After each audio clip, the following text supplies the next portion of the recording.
বাংলাদেশে এসেছিলেন ভারতের পররাষ্ট্র সচিব। ইতিমধ্যে সেনা প্রধানের সাথে তিনি গোপন বৈঠক করেছেন বলে খবর পাওয়া গেছে।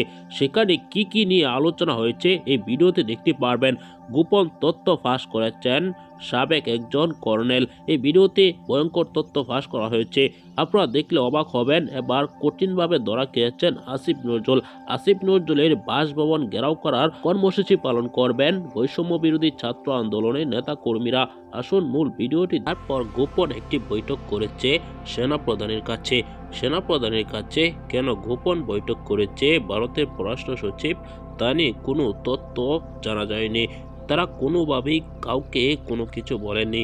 দর্শক, জানা যাচ্ছে যে বিডিআর হত্যাকাণ্ড ঘটিয়েছে ভারত। একের পর এক প্রতিবেদন প্রকাশ করে আসছে সাংবাদিক ইলিয়াস হুসাইন।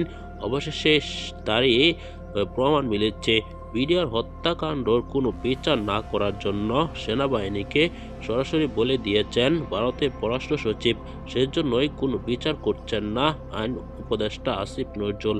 এবার আসিফ নজরুলের বিরুদ্ধে কঠিন অ্যাকশনে যাচ্ছেন বৈষম্য বিরোধী ছাত্র আন্দোলনের সমন্বয়করা। হাসনাত সার্জিস তারা আসিফ নজরুলের বাসভবন ঘেরাও করার ঘোষণা দিয়েছেন। আগামীকালকে আসিফ নজরুলের বাসভবন ঘেরাও করবেন তারা।